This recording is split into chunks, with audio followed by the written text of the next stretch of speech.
Love the jacket. Thank you.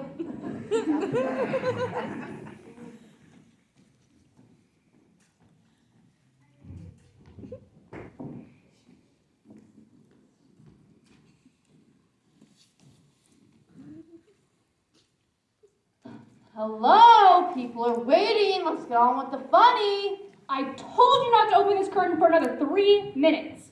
Come on, let's get this show on the road. I've got places to be, people to see, movies to watch, and my Netflix free trial ends in like an hour. We aren't ready. You want me to close the curtain again? No, just stall that. With what? I don't know, don't you have any talents?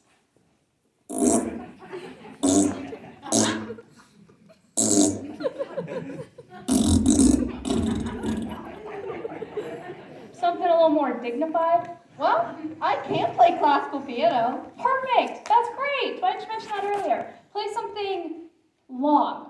Chopin, maybe. And now, ladies and gentlemen, put your hands together for the classical piano stylings of Peyton Van Bibber. I have to admit, I am a bit rusty, but I think you'll be pleasantly surprised. Is anybody celebrating a birthday this month? Anybody at all? You there! Stand up. How old are you? 92! Wow. Well, this one's for you. Happy birthday to you. Happy birthday to you. Happy birthday, random member of the audience. Happy birthday to you.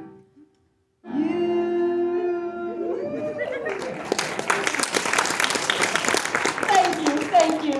And now that I'm warmed up, it's time for my signature piece. No, wait, I can do this.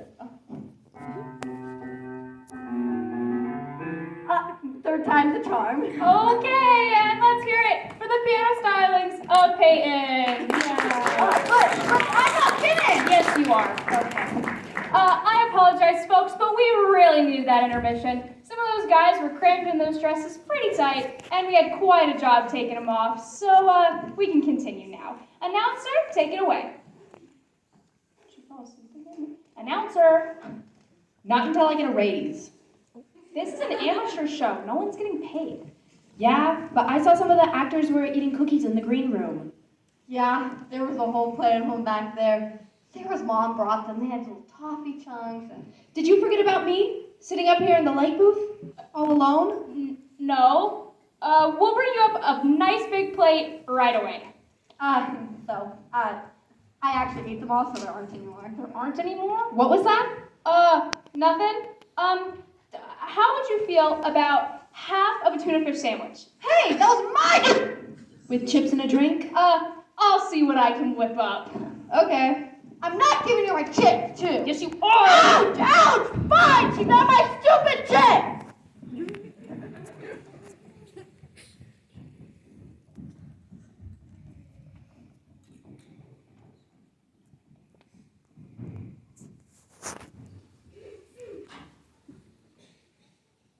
Over the years, many high schools have produced that classic Dickens story, A Christmas Carol. And what spoof show would be complete without the overdone gimmick of turning a classic work of English literature into a base and uninspired rap number that would leave Mr. Dickens spinning in his grave? So now, be prepared to shake your fists in utter disgust at our version entitled A Christmas Carol, yo, yo, yo, sponsored by Reebok.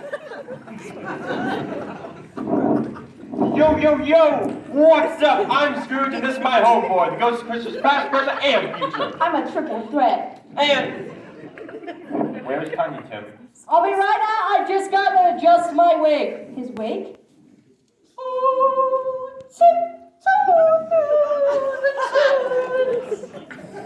Whoa, whoa, whoa! Who are you supposed to be? I'm Tiny Tim. Did you get hit in the head or something? No. Don't you know who Tiny Tim is? Oh, Tim. yes, I know who Tiny Tim is. Right name, wrong character. There's another Tiny Tim? Yeah, you know. God bless us, everyone. Sorry, no. A Christmas Carol? Nope. Dickens? Now there is no need for foul language. Not going to work. Oh yeah, it's just like you guys, making me go home, get my ukulele, put on this wig, and now you don't even want me to be a part of the show? That's just like you guys, acting better than me. Fine, fine. You can be a part of the skit. I don't need your pity. I can't win. Listen, And no matter what you do, it doesn't make up for the volleyball incident. No, you can't play. You ought to go. How was I supposed to know they did have a men's league? Guys play volleyball too sometimes. no, we need you. You just beatbox, and when we point to you, your line will be, God bless us, everyone. Think you can handle that? Can I handle that? Shoot, I'm the beatboxing master. All right, when you're ready. Boots and cats and boots and cats and... There was an old man living long ago, sitting in his office talking all his coal. His name was Scrooge and he liked his money. Nothing ever made him smile, nothing ever seemed funny. He had a lone worker, his name was Bob Cratchit. Keeping track of the books was poor Bob's racket. With mouths to feed and mortgage to pay, he had to deal with the cold every single day. Every day, every day. When Christmas rolled around, Bobby asked for a break. Scrooge didn't care, he told him, Go jump in the lake. but he softened just a bit, let Cratchit head on home, so Scrooge went to bed to rest his crabby bones. Crabby bones! His crabby bones! The night started off no different from the rest, then chains began to rattle. His heart was beating in his chest. 'Twas the spirit of a friend who died some time before, warned Scrooge as soon as life would change forevermore. 3 ghosts were soon to take Scrooge on a crazy trip, spinning him through time and space, but Scrooge didn't give a rip. He said, bah, humbug, and fell right back to sleep, but it wasn't too long till he was right back on his feet. Back on his feet, his wrinkly feet! The first of the spirits who came from the past showed him the woman who he had loved last. She was curvy and so sexy and looked like a Playboy bunny. Scrooge loved as well so much that he lost the precious honey. The second of the spirits came from the present. Someone was the town thought of his coolest resident. Everyone made fun of grumpy, grabby Scrooge and loathed him of his greedy, self-serving attitude. Final of the spirits came from the future, never ever spoke, just pointed out the future. As you can probably tell, I couldn't find rhyme for future, except for the word suture, and it really didn't fit. It didn't fit! No, it didn't fit! So Scrooge woke up with a sudden start in the pounding of his tired theatric heart. He felt the sudden need to set his money loose, so he went to the butcher to buy a great big goose. He gave to the Cratchit to eat on Christmas morn, along with some pudding and a side order of corn. Life seemed brighter in the Christmas sun, and Tiny Tim summed it all up with, God bless us, everyone!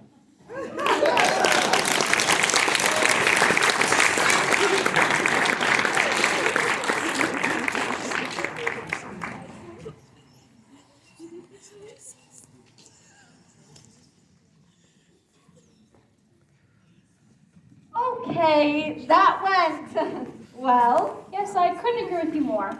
But perhaps we should go with a more contemporary play. I've got Who's Afraid of Virginia Woolf? We don't have that costume. Which one? The wolf.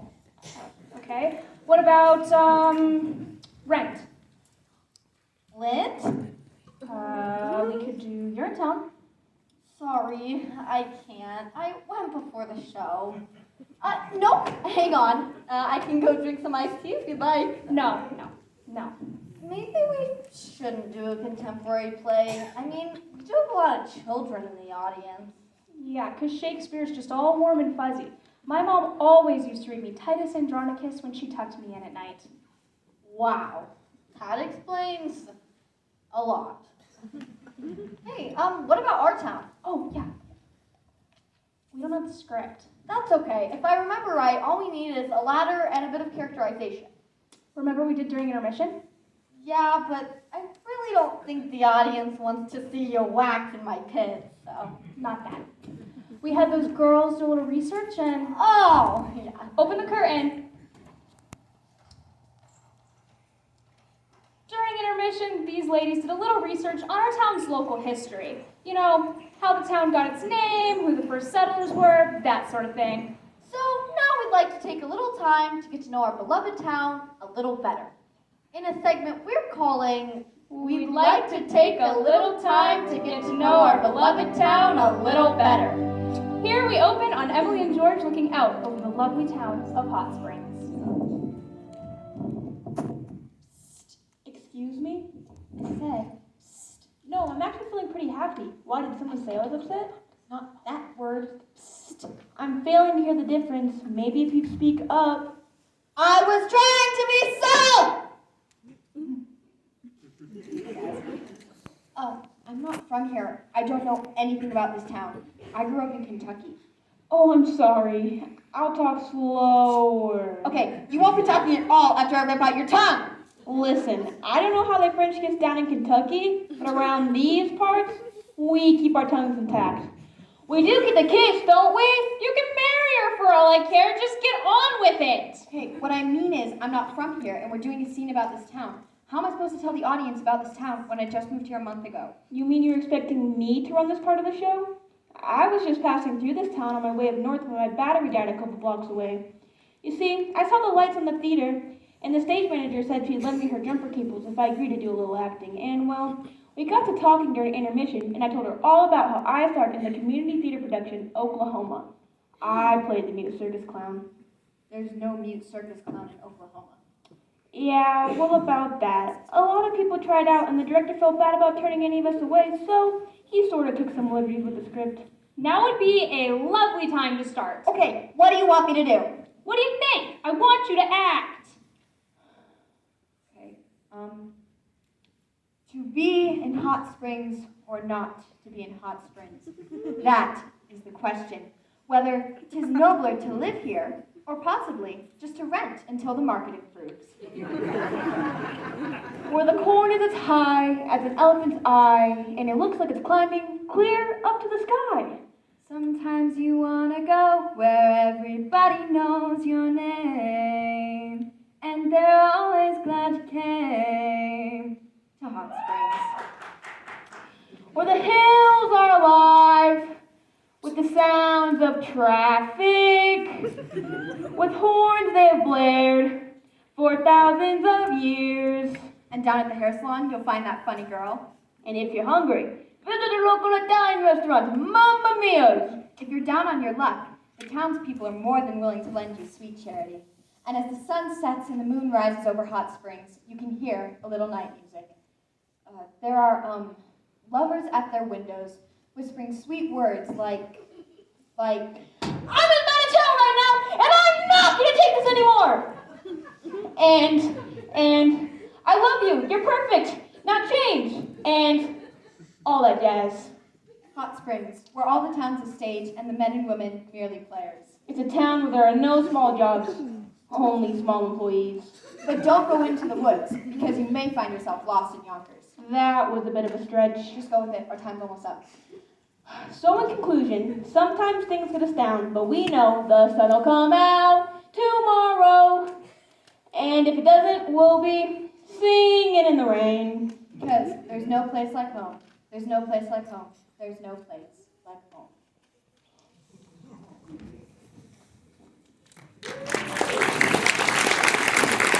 That's it? That's seriously all you got? You talking to me? Enough with the quotes. Gross, but All right, that is it. You are both through. Get off my stage. I could have been somebody. I could have been a contender. I'd divorce you if you existed. Frankly, my dear, I don't give a damn. Enough with the quotes now. I mean it. And that's all I gotta say about that.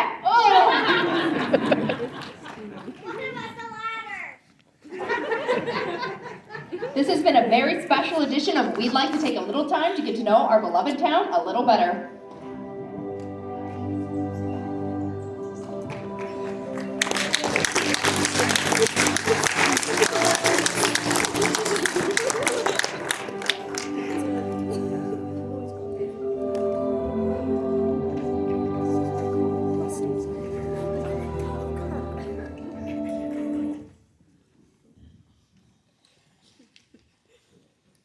And now we will attempt a feat that has never been attempted in this theater before. We have performed 2 classic plays at the exact same time. Hold on to your seats for Tom Jones and David Copperfield. It's not unusual to be loved by anyone. It's not unusual to have fun with anyone. When I see you having a smile with anyone,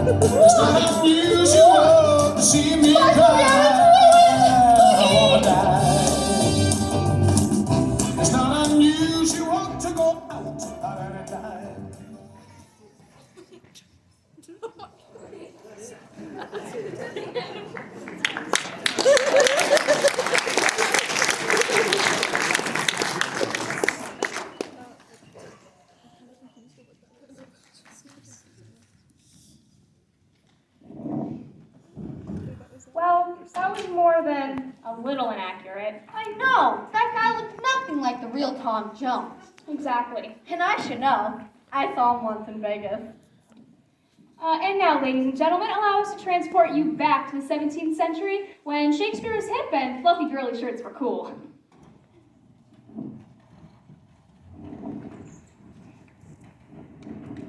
Break a leg, you guys. Okay, if you insist.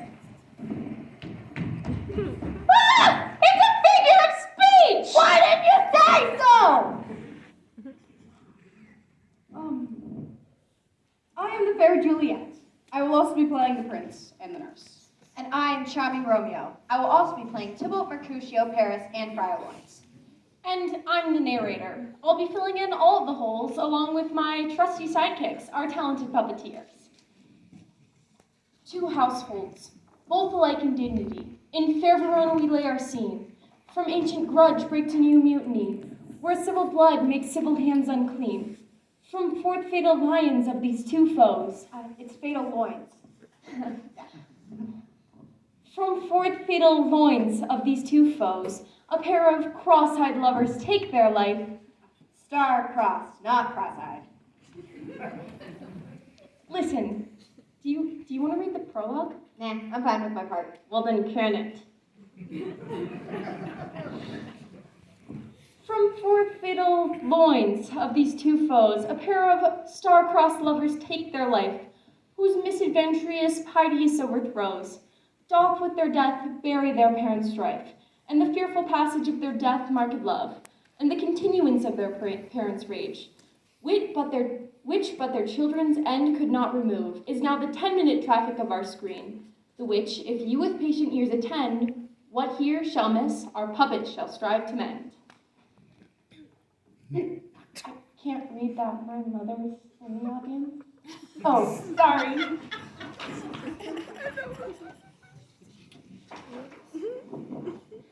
Act 1. A public street. Some fighting and other stuff. But Romeo with his friend Mercutio.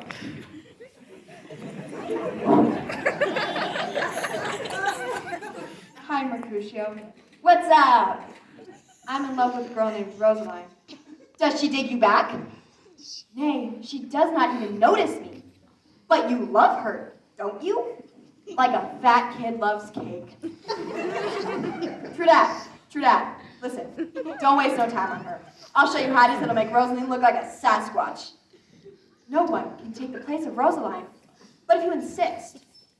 Across town, two rivals meet. One from the house of Montague, the other a Capulet. Do you bite your thumb at me, sir? I do bite my thumb, sir. Do you bite your thumb at me, sir? No, sir. I do not bite my thumb at you, sir. But I do bite my thumb, sir. Do you quarrel, sir? For if you do, I serve as a good man to you. No. Better. Yes. Better. I challenge you. You challenge me? Thumb war. Bring it on!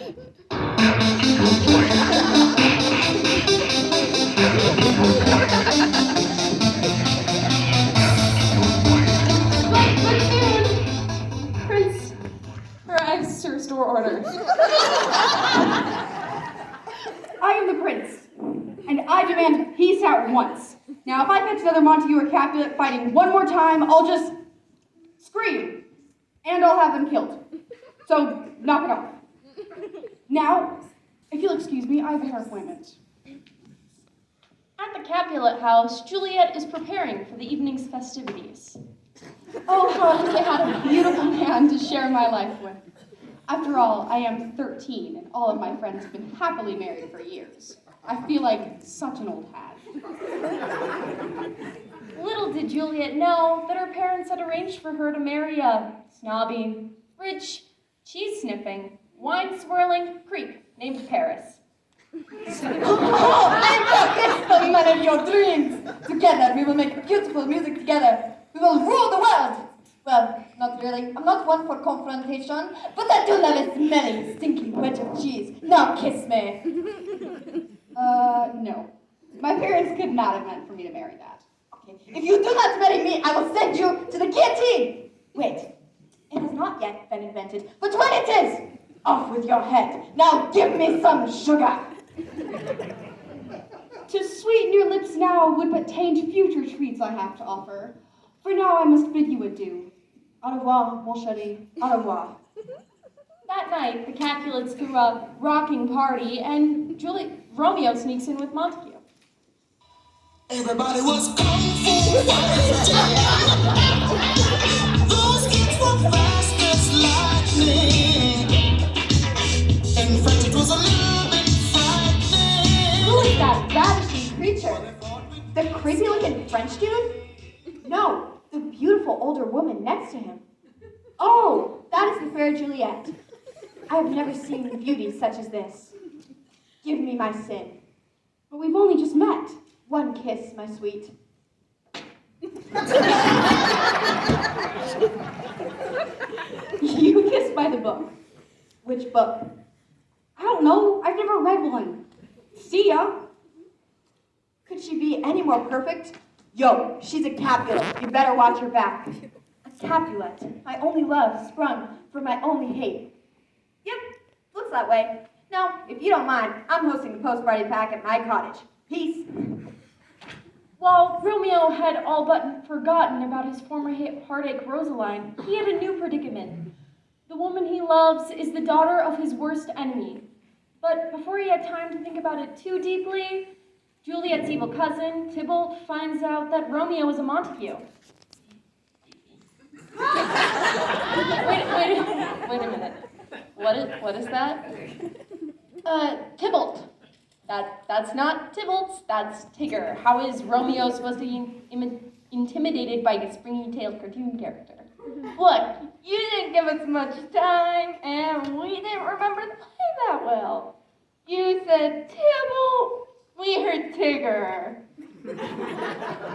It didn't seem at all odd that one of Winnie the Pooh's friends was in a Shakespeare play? Maybe.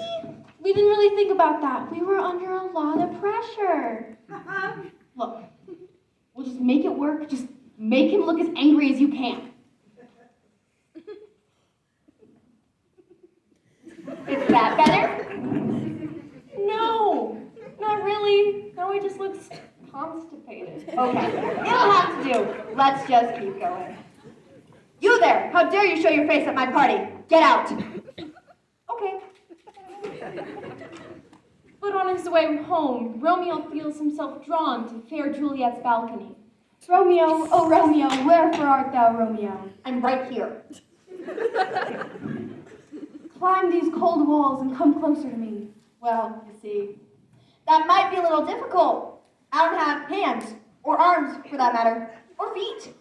Well, if somebody would have thought this through, we wouldn't be in this awkward situation. You never said they had to have bodies, all right. You want Romeo up there? He drank a magic potion and suddenly he can fly, all right?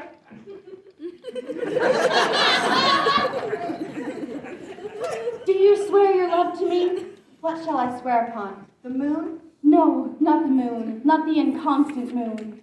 Then what swear shall I use? Who? Dang. Do not swear at all! Oh, madam, where are you, madam? 3 words for you, Romeo, and then good night indeed. If your purpose marriage and thy love is honorable, then send word for me tomorrow. Adieu, adieu. Parting is such sweet sorrow. Act 2. Some other scene. Rabbi Lawrence's Rabbi? We were giving the play a much-needed multicultural flair. We're sorry, but we don't believe the Jewish faith was given equal playing time in Shakespeare's Globe Theater. It was a Protestant society. This is taking forever. Just keep going. Rabbi Lawrence's cell. Is she a good Jewish girl then? I don't believe so. It seems that our faith is as shaky as a fiddler on the roof. What has happened to tradition? That question is answered in a different play. Right. Well then, bring her to me, and we will make an honest woman of her. Romeo and Juliet marry and plan to. Well, at this point, they don't really have a plan, but they're in love. Let's be happy for them. Across town, Tybalt and Mercutio are sparring, just for the heck of it. Crash, pow, boom, kapow, bang, crash, thud, pow, boom.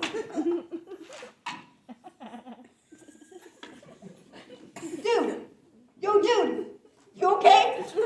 Oh man, I killed him. I gotta hide the body. Hey there, Tybalt, have you seen Mercutio? Oh my god, no, you've murdered him, and now you will pay. Crash, thud, pow, boom, bang, crash, pow, thud, boom!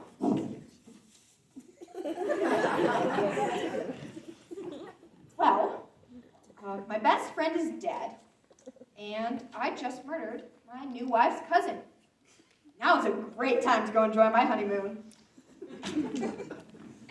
Later that night, guys, your time is up. Well, we're just in the second act. We still have 3 acts to go. I know, but you've used up your 10 minutes.